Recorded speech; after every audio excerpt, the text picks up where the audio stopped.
Welcome to the Ref Room, hockey talk for referees, coaches, players, and fans. Broadcasting live on Facebook, YouTube, and Twitch. With your hosts, Smokin, Silz, and Baumruck. Live.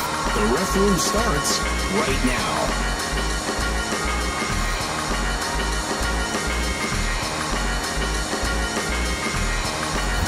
And now your host.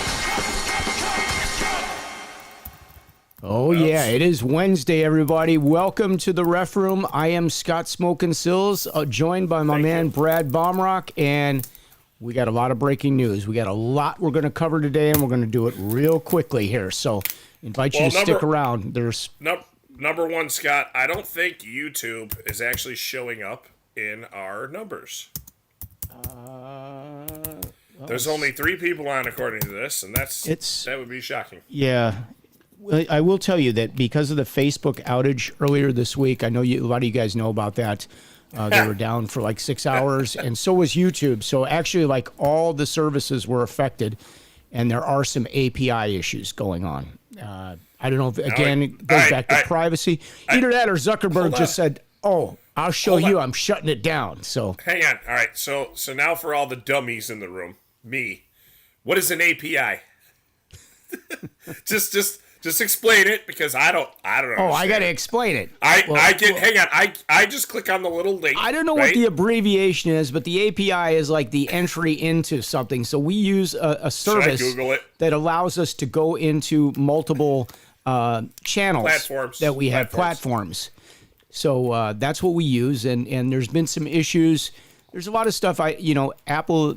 For those of you who don't know, Apple with their iOS 15, a lot of the privacy things have changed. They're really tightening up. So it's getting a little tougher for everybody. If you email people, a lot of emails don't go through like they used to. There's just really we're in a new world.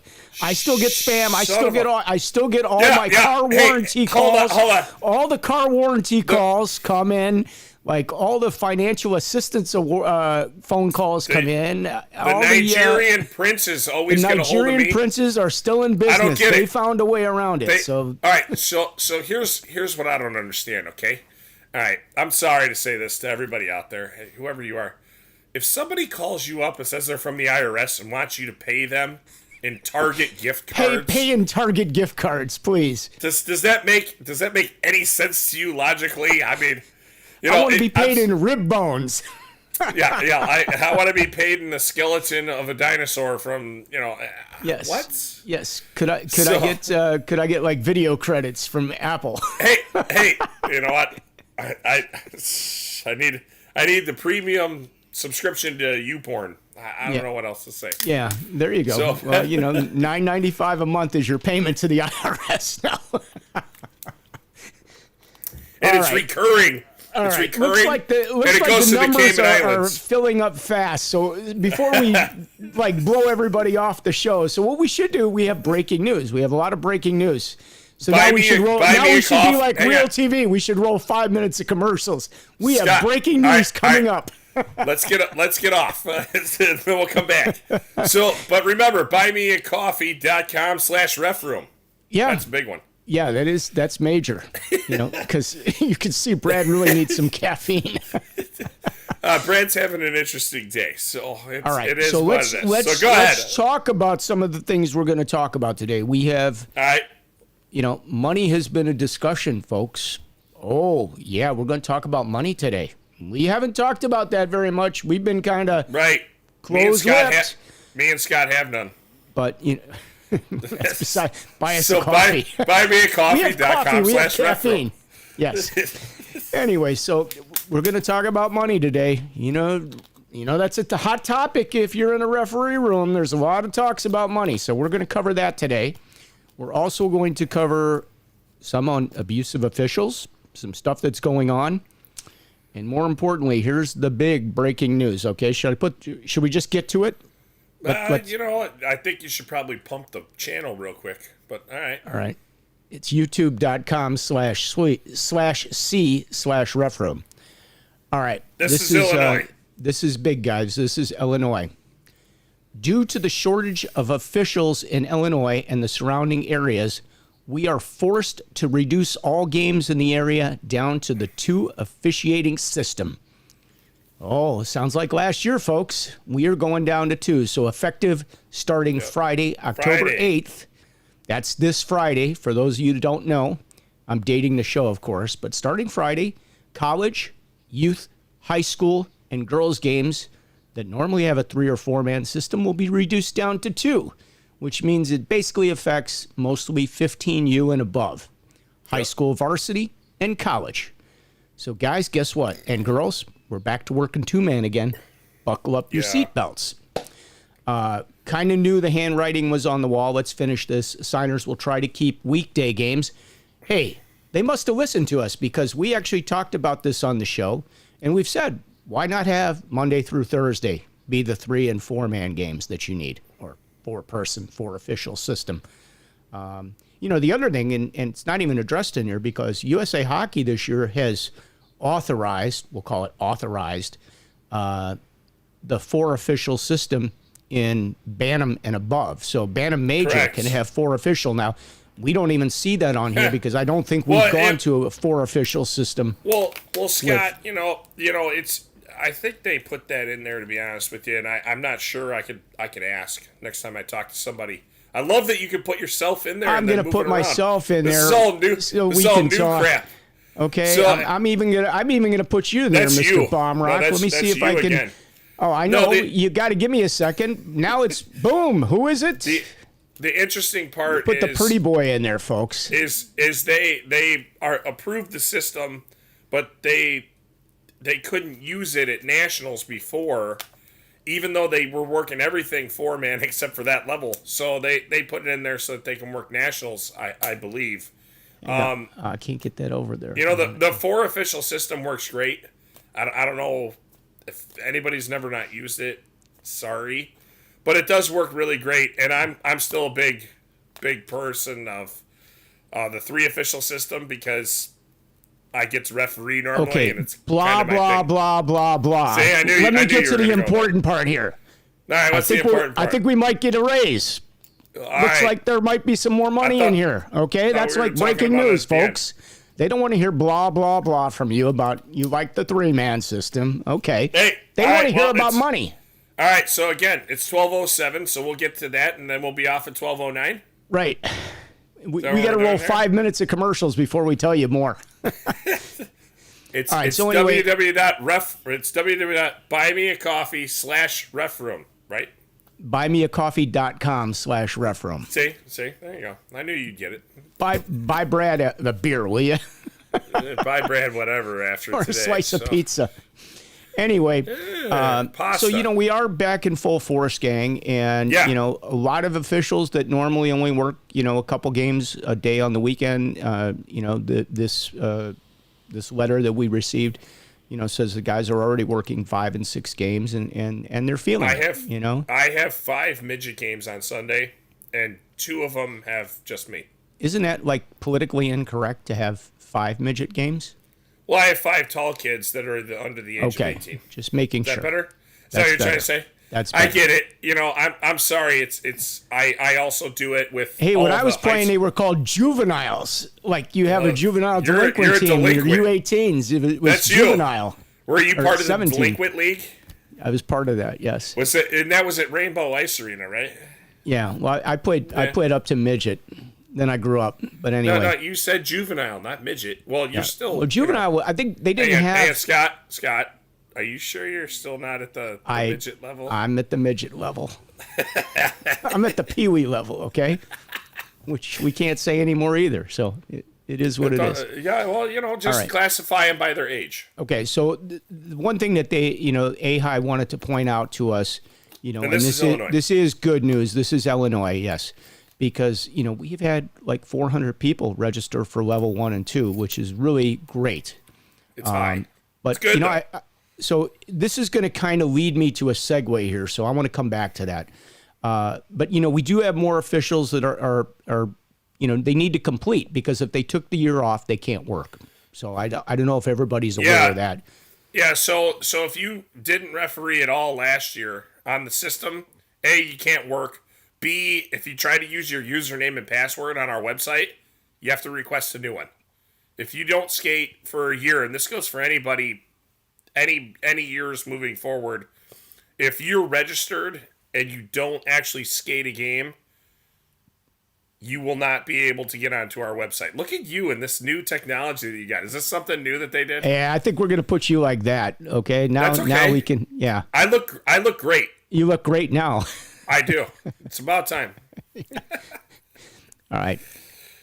But let's go back to, we have a lot of new officials, and what this means. And by the way, we have more breaking news beyond this. So if you think this is all the breaking news we have, you are sadly mistaken. So please stay with us. But we have a lot of new officials that are getting put into, some pretty significant games pretty quickly.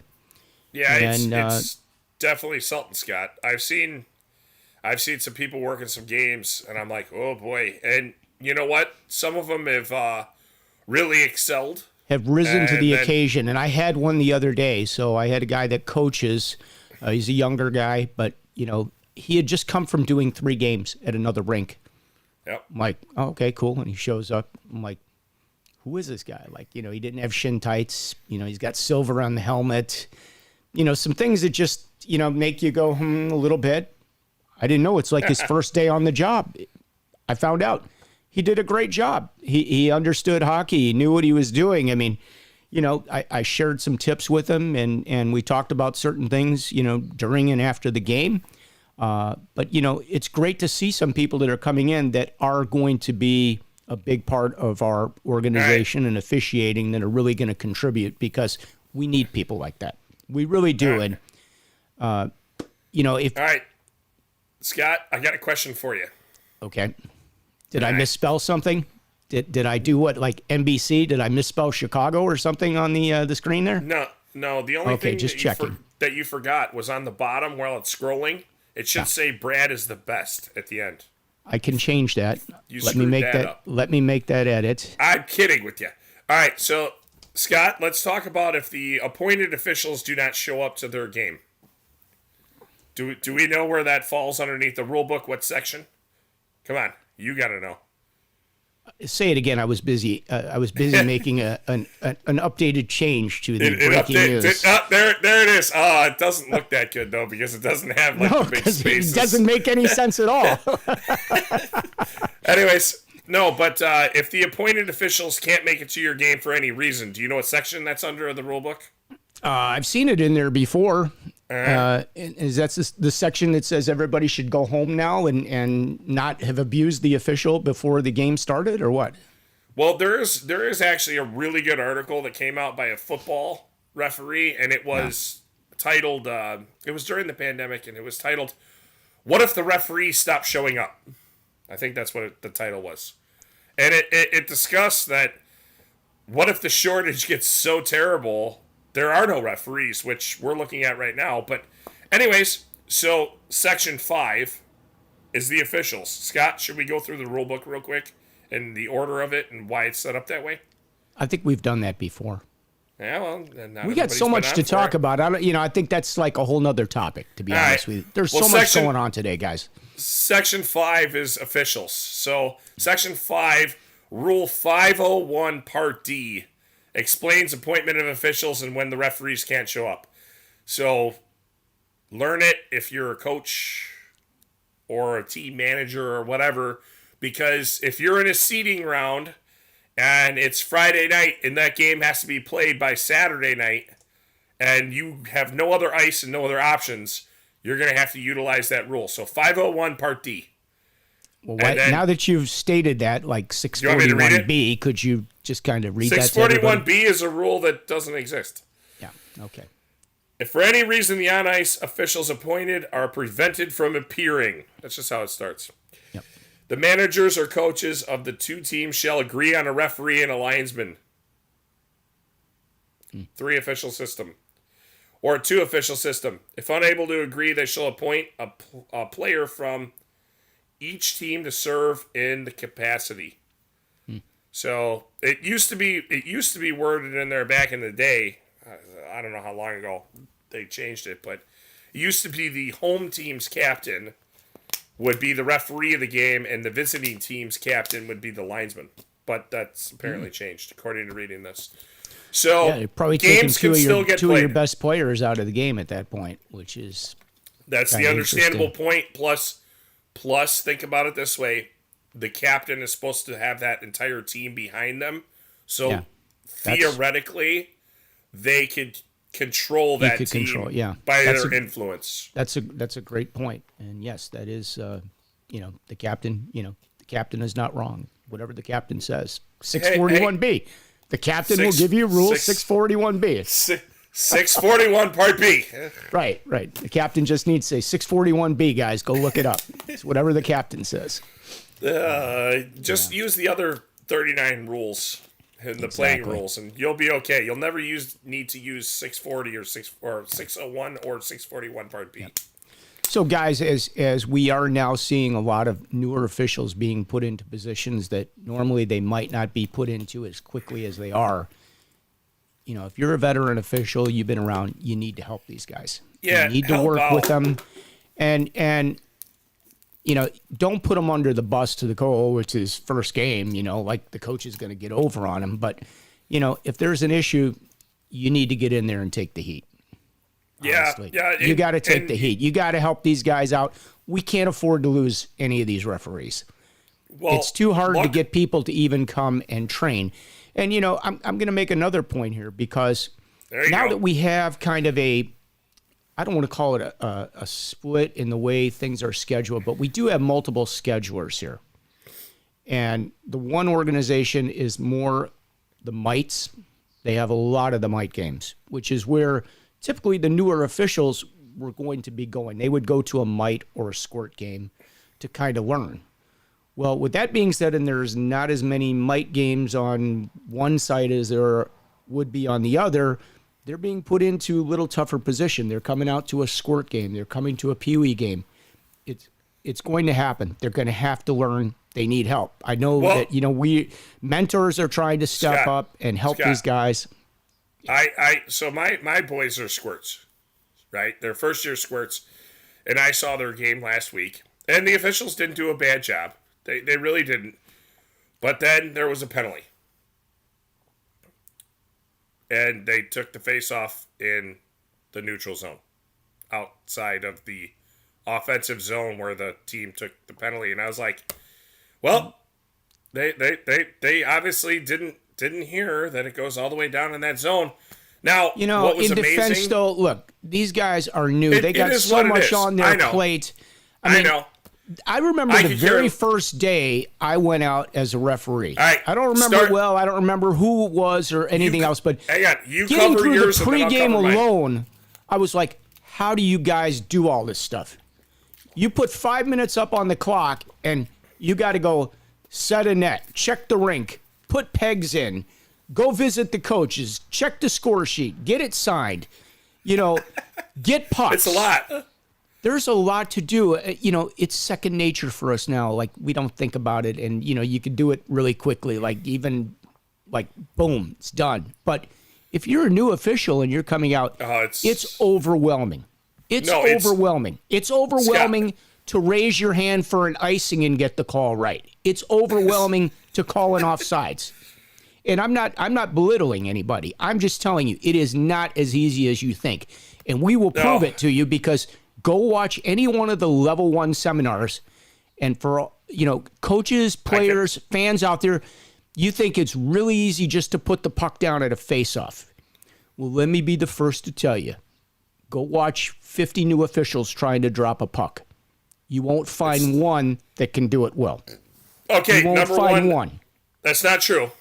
Number one, every once in a while, The returning ones that have 5 years under their belt. Okay, a good job. So that's the number one exception, but the number two exception is, yes, every once in a while we find somebody that can drop the puck. The ones that are they just that are became a truly- level 5 real quickly. The ones that are truly exceptional, though, are the ones that move naturally in the golden triangle. Yeah. And now, if you don't know what the golden triangle is, referees, get out your manual. It's got it. It's written in there. You got to know the golden triangle and the golden rectangle, okay? the golden rectangle is even more important than the golden triangle. Trust me. Yeah. Because the golden rectangle is around that blue line where you're going to get beaten into smoked. the boards. Yeah. Yeah, you're going to get beat into the boards. So, anyways. All right, so that's a good segue to our next topic. We're going to talk about the abuse of officials. We can't even finish a topic, but... No, we're having a good day. Okay. Abuse of the officials. All right, so... All right, so interesting enough, I actually, Scott, like I said to you a couple weeks ago, I haven't thrown a coach out. I don't think I did in 2019. Definitely didn't in 20. Yeah. I threw a coach out on Sunday. I think I got one out last year, and it was kind of by accident because mine is a funny story. So, all right, go ahead. So at the start of the game, he's the only one on the bench. I thought he was the head coach. He's from out of town.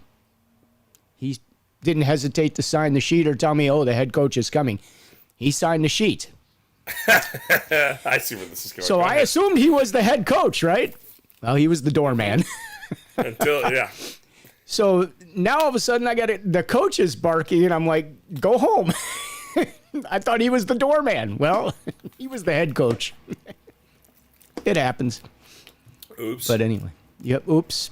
Should have signed the score sheet. Should have been there on time. Should have signed the score sheet. Should have introduced yourself as the head coach. So let's point out, too, the way that 601's written now, it was you had to penalize that coach for the second time that they had been previously penalized for a bench minor in order to eject them. Game misconduct, of course. I still refer to it as an ejection, but let's just go with the technical speech. Game misconduct. Is that a government term, injection? Ejection? Oh, ejection. I'm sorry. Did I?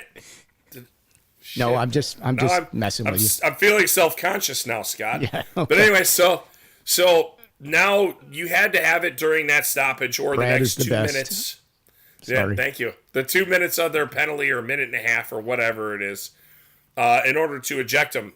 They have changed that rule to where if they get benched in the first minute of the game and they are benched for the same thing 35, 40 minutes later, it can go to a game misconduct.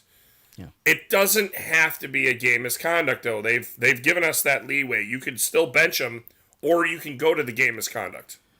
Well, let me, I guess I'm going to point out a little trade secret that seems to be going on. I haven't thrown anybody out. I don't think, I threatened to tee up a coach the other day, but I never even teed him up. But my guy of course took his rope. That was like a Pee Wee game or something, where we have more guys, here's, okay, we're off to another subject here. You just lost what we're having doing a good here. morning. Go ahead. But I really feel bad for a lot of our level 1 and 2 or, our newer officials that are coming in, because I think they work in a much tougher environment than we do at a higher level. And, when you're working, when you're working, yes and no, but I hear me out on this. I get where you're going. Keep going. High you're making a school good coaches and AAA coaches, they've been there for years.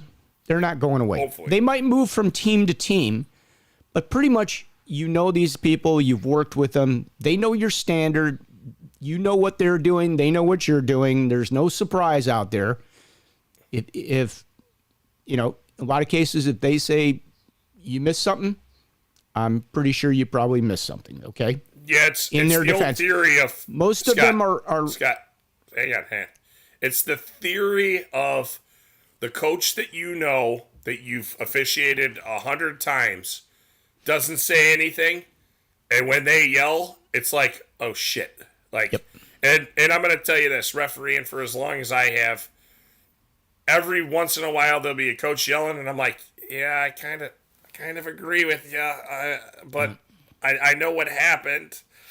So sometimes you have to be sympathetic and let them unload, because yep. You gotta look at where they're coming from too, because what if their team is down by a goal and you are unfortunately the scapegoat in order to try and get that team to play better. Get the game going, get those boys in gear or girls. It's part of game management. Game management is the bigger picture here. But the And point you don't being, see it. and Go ahead, though. I get where you're going. I want the parents and the coaches to understand. Well, the coaches understand it anyway. But players need to understand it. You know, if you're working at, you know, a lot of high school games or even a lot of JV games, I don't care, Bantam Central States, AAA, you've seen a lot of these coaches. You know these coaches. Some of these coaches work or take care of multiple teams. Several. You end up having a rapport with some of these people. And when I say you have a rapport, it's just a respect that they understand what you do, you understand what they do. And again, you're not Scott, getting the yelling, screaming. I worked a Pee-wee game the other day. Scott, Coach was losing his mind for the first period. Then he finally settled down. It's like at some point you're going to get tired of this, Coach. Scott, put it this way, okay? You said that you have a rapport with the coaches. What I put it as, and no offense to any of my coaches that I know, and I have a good rapport with you, it's a hostile friendship. Okay? Because it's not like they don't hate you. You don't hate the them. jersey. They hate they hate the stripes. There you go. They don't like zebra patterns. Okay, but the problem is, why does everybody love a zebra when they go to the zoo? I don't understand that. But no, it's always it's a mutual respect between each other, and it's also a friendship. I'm sorry. Yeah, like there's times where they're going to have to live with the standard or live with the call or not agree with something, but you know, in your mind, you're trying to be as fair as you possibly can in certain situations, and sometimes one team it just doesn't. It's a power play, and one team is killing a penalty, and there's it's just the way it is. It works. In the end, it may work out, and then again, it may not. But that's what it is. And Scott, it gets more difficult as the longer that you know them, because now it's like, oh man, Coach X is yelling at me. He never yells at me. Then you're like, oh boy, what happened here? And sometimes you go over there, and I'll give you a perfect example. Of a coach. I'll never forget this. I'm lying in state playoffs, midgets. And dropper. You're such a name dropper. I didn't put anybody's name in there. But there's an offsides, and I'm talking it's like 3 feet offsides. I skate over to the bench, and the coach goes, it couldn't be any longer than my private area. It was only about this far. Had to go there. And I started laughing. So it was actually a lot closer. It was a lot closer than you just indicated. So okay. Then he goes like this. He goes, I'm just yelling at you because my parents have been up my ass. That the referees have been bad. He goes, it was so offsides. I can't even believe that my kid was that far offsides. He's like, just stand here for another second though. So it looks like, so that mutual respect goes back each way. So remember that, understand that that's how it works. And sometimes, if they need somebody fired up, they're trying to fire their team up. So, sometimes and they're going to argue something to try to get their guys going. If they're flat and they know it, they do what they can. That's part of their job too. Yep, I agree. You got to take it with a grain of salt. Guess what? You're probably going to see the guy next week or in 2 weeks anyway. He doesn't want to be on your bad side forever. No, I mean, it's just the way it is. Exactly. So, but my point being, for the newer guys, they're in a tougher position because they don't know these coaches. They're new at what they're doing. They don't have the rapport yet. So work with them, help them. That was 5 minutes later. That's what I was trying to say. Okay. Sorry. You know me. Just... Yeah. I had a parent the other night. There's a stretch pass, like 2 lines across. It's blatantly offside. Both my partner and I blew the whistle. We double whistled. It was so bad, okay? We double whistled it. About 10 seconds later, after everybody's, okay, everybody's done. Then all of a sudden, what game are you guys watching? See, but you didn't ask him. That did get my attention. I did have to turn towards the stands at that point and find out which person it was. Yeah. And I did find out. They raised their hand. They didn't put it up like a referee, boy. They put it up like a mouse, like a pizza hand. Yeah, exactly. But the best part of it?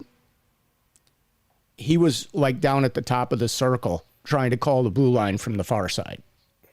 I was expecting like, oh, maybe you were sitting on the line and you had a really good view of that. But no, he was back by the top of the circle in the other zone trying to make that call. Scott, my favorite part about parents and everything, other than the idiotic comments that come from the stands, I love the guy that's down in the corner, okay? He's all by himself, right? You know, like maybe his wife is there, but she's not next to him. She's like 6 or 8 feet away. No, because he's melting down. She doesn't want to be associated with him. She doesn't want to have to be asked to leave at the same time. Hang on. The best part is there's like a hit or something, and they're like this. Oh yeah. Oh, and they're looking at the referee. Yep. And then they're pointing at their arm too, and it's like, really? Like, very rarely do I even see him totally, but when I do, I laugh hysterically. I'm sorry. I'm like, what are you doing over there? Like, if I can, when somebody does that, I'll walk around. I'm sorry. Did you have a question? You had your hand up, and they'll look at me like, huh? So the best is I'll bring up a Chicago reference when you're refereeing at Bensonville, and we all know that's very close. Illinois guys know that's very close to O'Hare Airport. So if a coach puts his arm up during a game, I'm like, what are you doing? Disrupting the flight pattern? What do you got going on here? I'm pointing at the plane. Like, what are you doing? Like, just comical. Yeah. Anyways, so let's keep going. Sorry. All right. Well, I had a train of thought, but it just got train wrecked apparently. But anyway. Yeah, a lot of things are. A lot of things are train wrecked right now. Oh, I know what I was going to say. You talk about that guy that's down in the corner like that. Yeah. So one day I'm going to tell you, we were at Center Ice. If you guys know where that is. And they were on the far end, like the far end in the international rink. So the international rink's the big rink. They are down at the end of the building in the corner. Mm-hmm. And, some guy going to town with his arm and everything. Well, it wasn't me, but my partner finally asked him to leave. He was annoying. And here, are you ready for this? So he is walking down the long hallway back. He's taking the walk of shame. And as he's taking the walk of shame and everybody's looking at him, he picks up the cell phone like he's getting a phone call, like he's getting an important phone call. To try and get everybody to... Right. And are you ready for this? My partner yells out, "It's a dead zone. You can't get a call there." The whole place loved it. Of course, his head went further down in shame as he walked off. Yeah, well, that was a great line. I'm sorry. Referees do come up with a good line and can be a little entertaining once in a while, and that was just a great line. I really appreciated that. There's a lot of great stories out there. Yeah. There's a referee that doesn't referee anymore in Chicago, and I'll never forget. I wasn't on the game, but I heard about it, and a dad was yelling at him, and he wheeled over there, and he goes, "Hey, you want to go outside and check the car radio? Because I don't think the game is on in there." And the guy looked at him. He's like, you want to go check?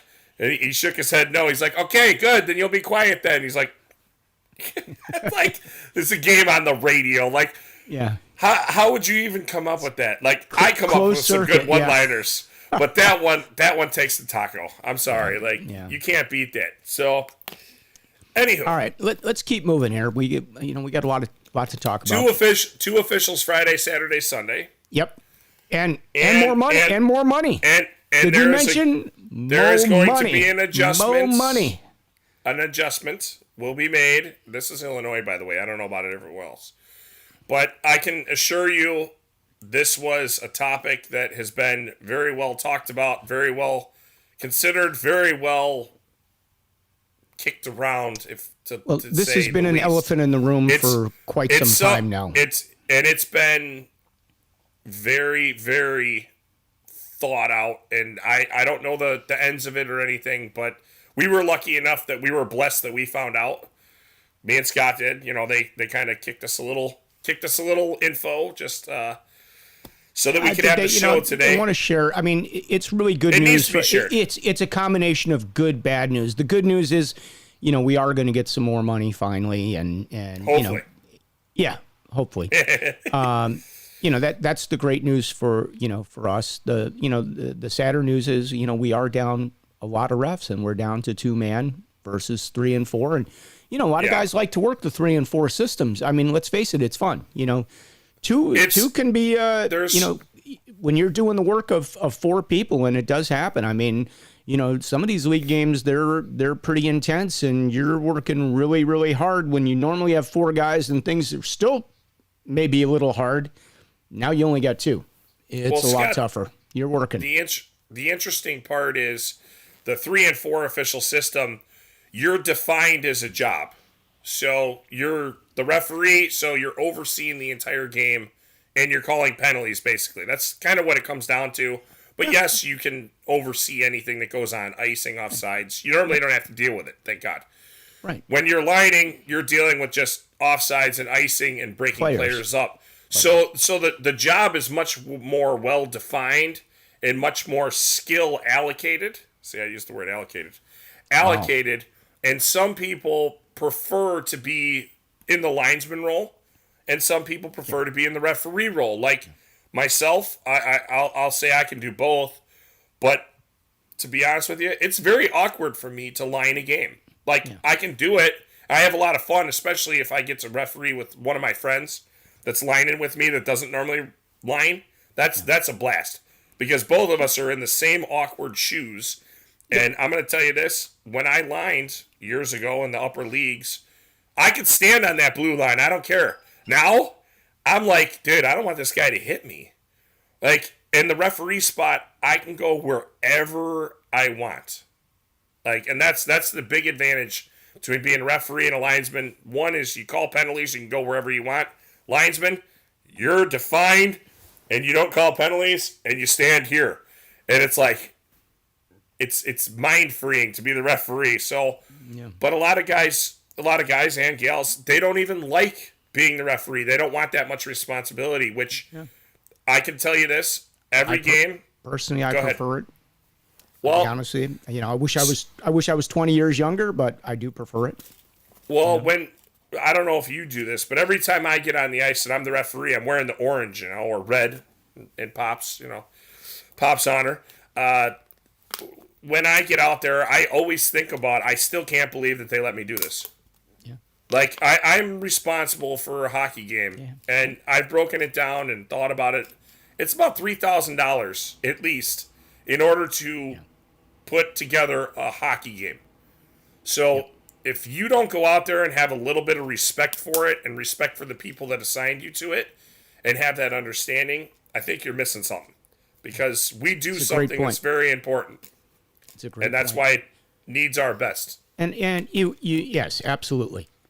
We should all be working every game as if it's game 7 of a major playoff or something. I mean, that's the reality of it. And the first period should be like the third period. The third period should be like the first period. I guess, right? But depends. There's your own standard, and there's times, every game has a different pulse. It's a different beast, and you adapt. You work and you adapt. We have a lot of comments, and I do want to get to some of these. Go ahead and jump to a couple. Thank you to all you guys that are. Thank you to everybody. Are checking us out, and part of the show, because that's what makes it so special. Let's see. Go ahead. Joe is here, happy to be here. Yep, you and I both. And he says hello to Alan. Alan must be joining us, so hello, Alan. Brian's here. And Joe says he's on YouTube. Okay, good. 2-man for U16, U18, AAA will not work. Oh, Carl, I don't know if I completely agree with that. Would I rather have, a 4-man in a U18? Yeah, I would.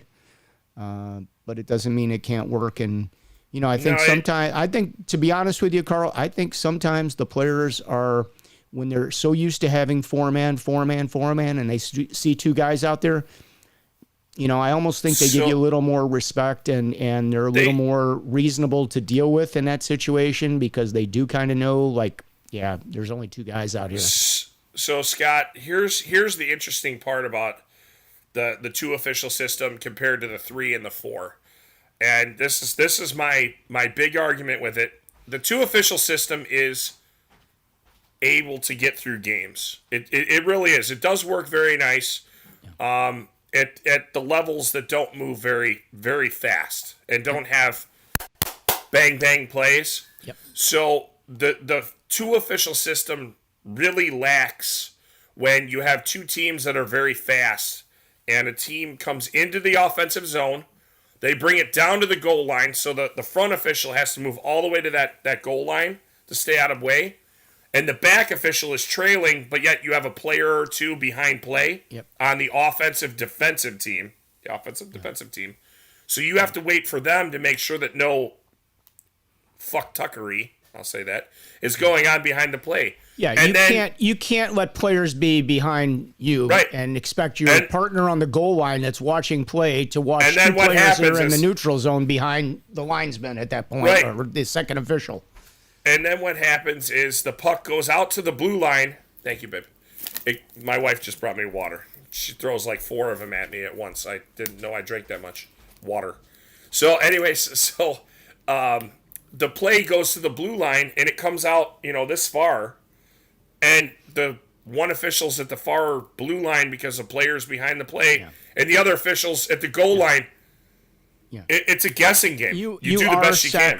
You are sacrificing the offside call on a quick bang play. Something that pops out to the point, and it's a close play, and the defenseman's backed up because he's probably got somebody behind him. It's a tough call for the official. And it's tough, and I know you're probably going to get 99 out of 100 of them right, but there is going to be the one in that 100 you miss, and it could be a big play.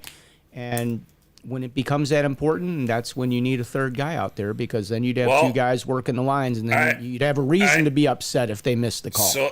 So let me get to that point. The point was, if there were more referees and we weren't treated the way that we are in so many games that are 3 and 4 officials, which I'm going to say this, my biggest pet peeve is when a linesman's standing on the blue line, it's clearly onside, and the coach goes, offsides!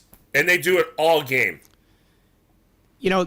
That's where they lose credibility. And I'm just going to tell you from my perspective, if you hear that constantly and you know for a fact, that's ridiculous.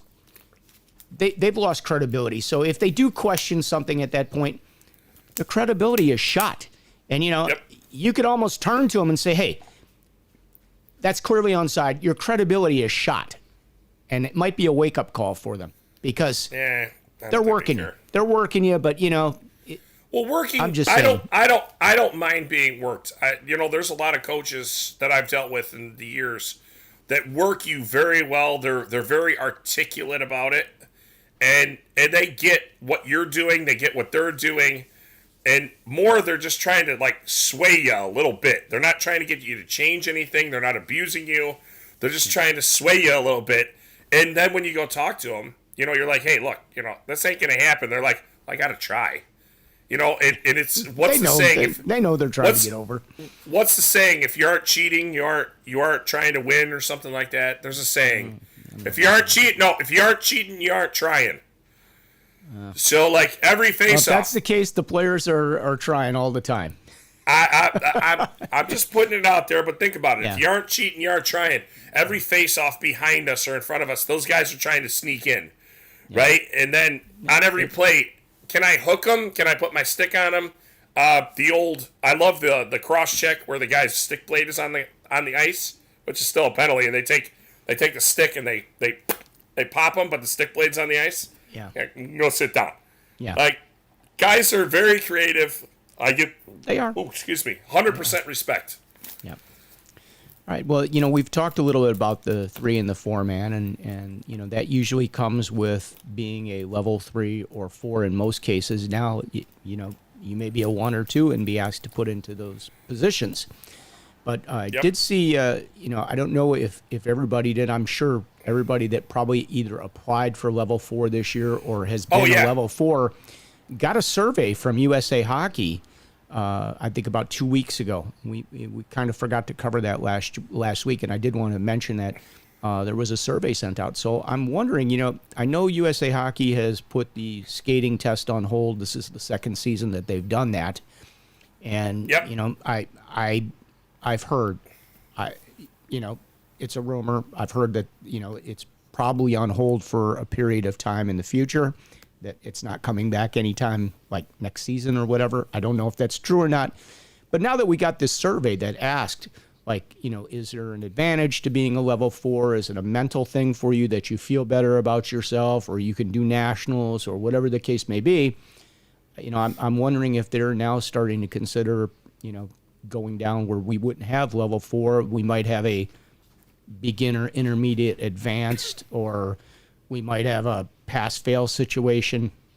I don't know, because right now, as a level 1 or a 2, you're being probably asked to work games that, if it was 10 years ago when I started, you probably would wait a year or two before you saw some of those games, because there were enough officials working, and you weren't going to be put into those positions. So I wonder if they're really starting to rethink things. Well, that's one thing. So there was also an email that got forwarded to me. So we'll just talk about numbers. And Chicago is down. The nation is down on officiating. There's a shortage everywhere. It was in the Herald. It's every sport. In fact, it's kind of interesting because I know somebody that referees football in a state on the East Coast, and because they're so short on officials, they used to play. How it is. I think it's like Friday night is varsity and JV football. Then the next day is like sophomore and freshman, right, on Saturday.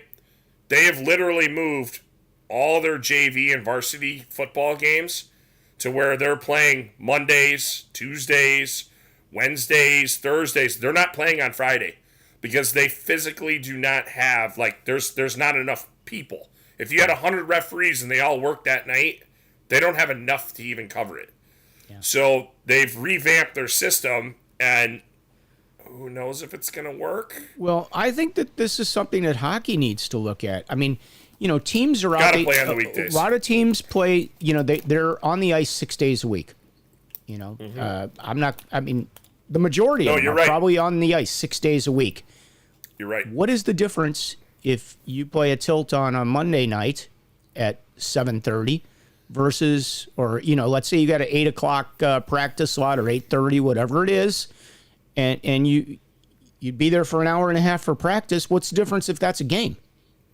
I mean, why does every game have to be on Saturday night at 7 p.m.? I'll tell you the difference. You want to know the big difference? The quality of officials that you're going to get on that Monday night. You're going to get better officials. You're going to be able to get 3 or 4 guys to come out. Yes. It's a pyramid. So when everybody wants to play on Saturday, the top hockey is going to get the top referees that put in for those games. Then it's a trickle-down effect. So remember that when you're scheduling your games or whatever. Yeah. I don't think Saturday night's a great time to play. I don't think Saturday is a great time to play at all. I would practice on Friday, Saturday, or Sunday, and I'd play my games on Monday, Tuesday, Wednesday, or Thursday.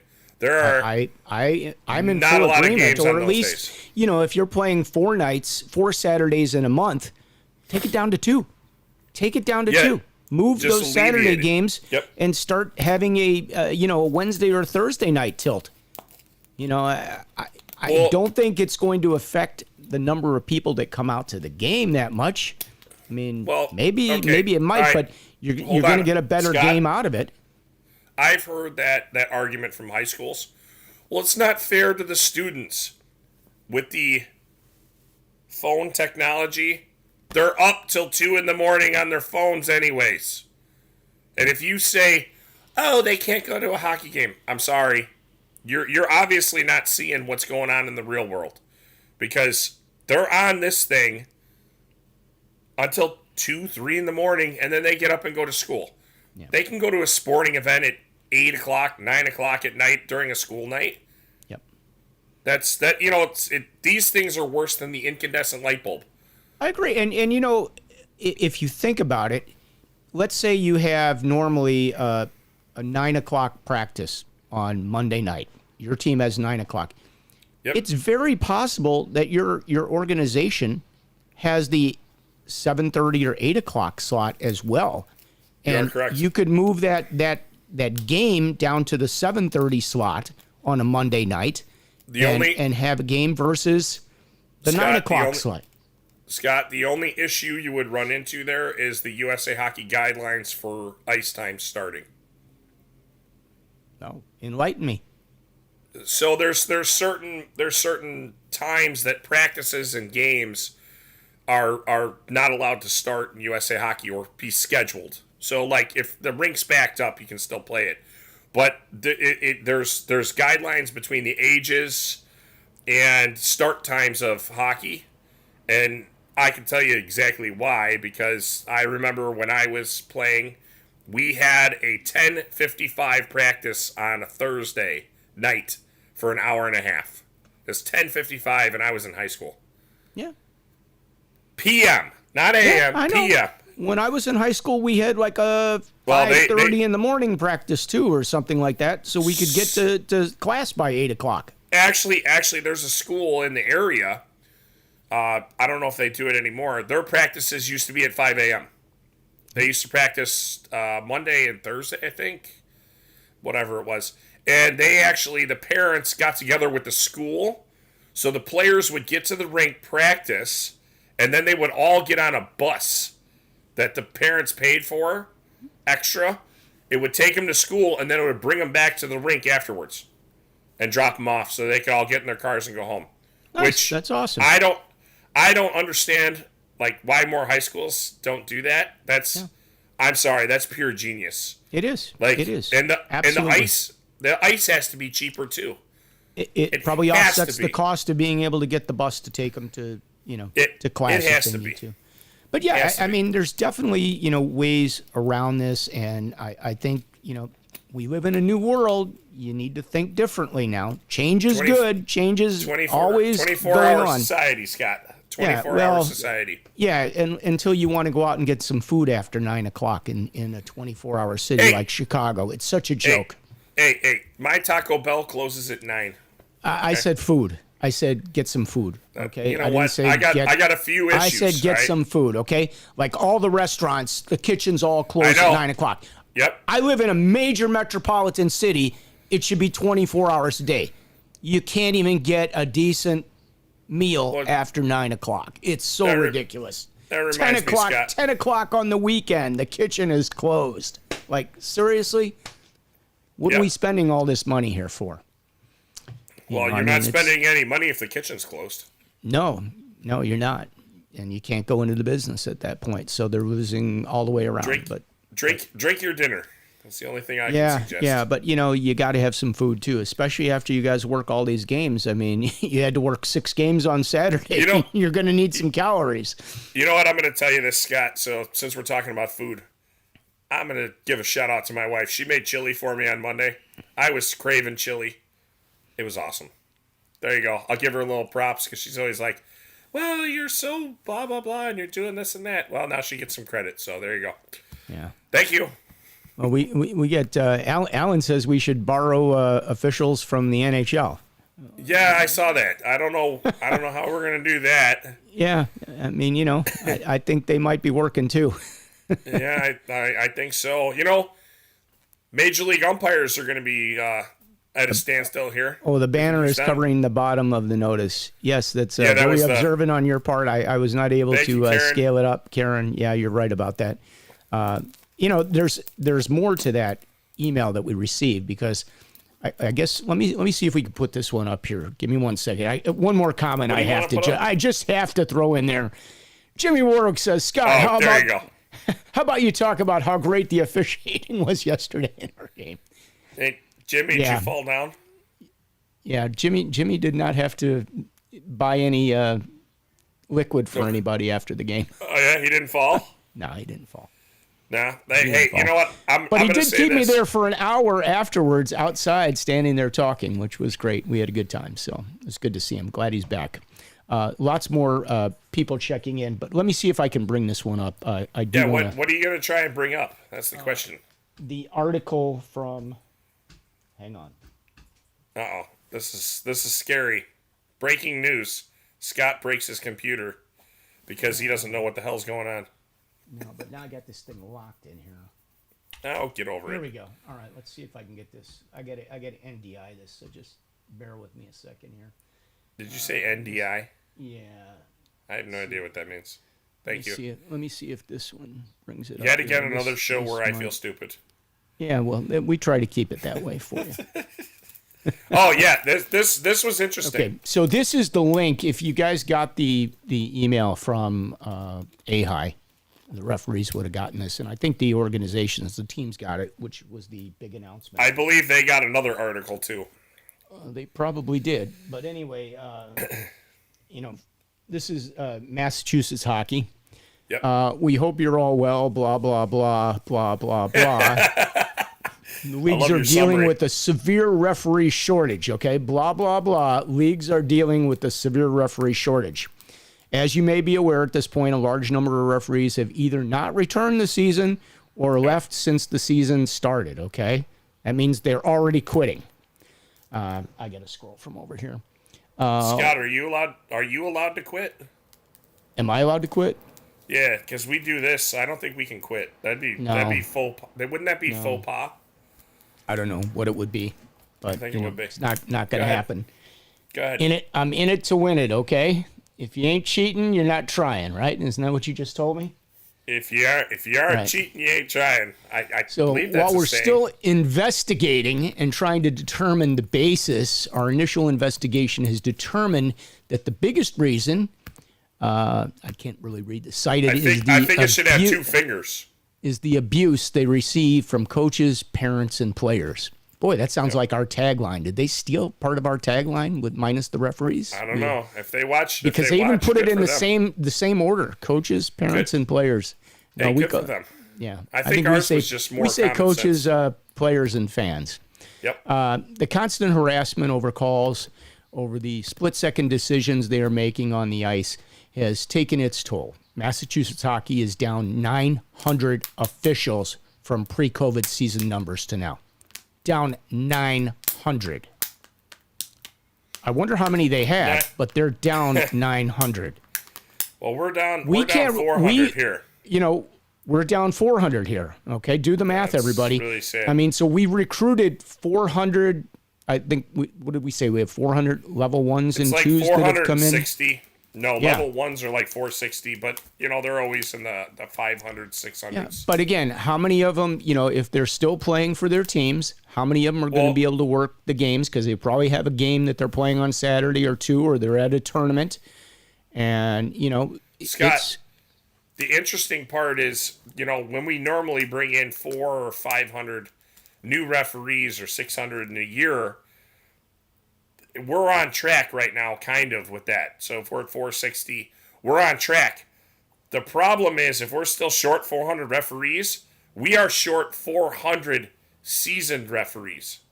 right. Like, we're not talking, Right. I love everybody that's getting into it, and they're hopefully going to all be great. I mean, I know some people it's not going to be for them. Some people it's going to be for them. Other people are just going to kind of be there. Yep. But the referees that have been around is the issue if they're quitting. Right. So that's the hardest part. Bringing new people in, that's kind of, in my mind, a little bit easier because a lot of people want to try it. They want to make some money, blah, blah, blah. Sure. But keeping you around, there was But how many of them that come in, and Quit. you probably have a better number, but a lot of them only come in because it's if you're a 12, 13, 14, 15-year-old it's a great youngster, part-time job. it's like the best part-time job you could possibly get. Okay, you're not working It's- fries now. You're not smelling like fries when you Yep. leave. You're getting a workout. You're Try getting it. to skate. You can work on your backwards skating. You can work on your edges, whatever. Try and it. you're making good money. So the parents push a lot of people into this. Like, oh, that's a good Scott. job. You know. Try working in an oil change place. I did that before I started reffing. Yeah. And no offense, I like cars, and it wasn't that bad. But I came home. It was rough. I was on my feet all day. Had to work whatever hours they told me, what they told me. Yep. Refereeing, it's easy. I can get on and click. It's easy decide. now because you know what you're doing. When you're starting, it's not as easy, okay? But in the I meantime, agree with you. A lot of the guys and girls, are going to find out that this is not for them. They might And that's do it understandable. for a short period of time. I get it. Yep. But, if the people in the stands and the people on the benches are not making it any easier to retain these people. And we do need to retain some of these people because there's the numbers that you're seeing. The shortage is brutal. Here's the saying, Scott. We can have officials at your game, or guess what? You can pick people from the stands. And I'm going to tell you this: there's going to be teams this season that are working on their seeding round. It's going to happen. There's going to be no referees for your game. Yeah. 501D is how you deal with it because you're going to have to get that game in. Yep. So, coaches, bring your stuff. Parents, if you're so great and you yell at the referees all the time, bring your stuff. You'll be great on the ice. I promise. And I can't wait to see you try to drop the puck. That'll be entertaining. Me too. You'll be on YouTube, okay? All right? Just remember that. All right, so they said since the season started, we've already experienced several troubling incidents, including a referee needing a police escort after an 8U game. 8U might. Little Johnny, little Susie are not bypassing Squirt, Pee-wee, and Bantam to go to the NHL. 8U. God, if they are, you're going to be making money, and I got a bridge to sell you. Yeah, okay. A young female referee quit in the middle of a set of games due to a parent harassing her, okay? I mean, parents coming on the ice trying to get a referee. A parent entering the scorer's box to berate a player on the other team for a penalty against the child. I have an interesting point, and this is just my perspective of it. Let's say you took every team in whatever state you're in, and you said, all right, you guys are going to put up $2,000 at the beginning of the season. They pay it into the league, right? Well, if you have these incidents, and they're proven to be right, because referees are wrong too, so I'll give them credit that, parents are thrown out and they might not be right, but they're proven to be right, which 99.9% of the time they are right. Your team gets banged $250. You think that this would calm down a little bit? It's like a forfeit fee, basically. I'm just asking. Do you think this would calm down? I don't know. I think in that situation it would probably be harder for certain teams than for others. I mean, if you had an affluent community that they'd hate to lose that money, but it'd be tougher than maybe a blue collar area that really it's Scott, tough for them just to pay for hockey. All right, I get that, but divided over 15 players, you're talking what, $25 or whatever it is. It's not $50, $100. Okay, wait. Take that same money and divide that over the 15 players and pay your referees more money, and I think you'd have more people doing it, okay? Boom. Boom. What a great segue. On that for you. Oh, what a great way to end the show. It's 103. Okay. All right. Well, hey, Scott. We didn't even get to like 90% of the stuff we wanted to talk about because... I told you you had too much last night when we were talking. I didn't recall that part of the conversation, but now you're the brainchild now that we're live. Okay, I understand. Okay. All right. Well, hey. All right. So we are going to wrap, guys. We got a lot to talk about. There is one other thing. I don't want to end the show on a sad note, but we lost one of our fellow officials last night in a very tragic situation. We're still getting some of the details. There's been some things reported, but Brandon Mills has left us. I'm kind of choked up. I like Brandon, so didn't want to end the show that way, but I am, and I know he's a good friend for a lot of us. So thoughts and prayers, and that's it. We'll see you next week, guys.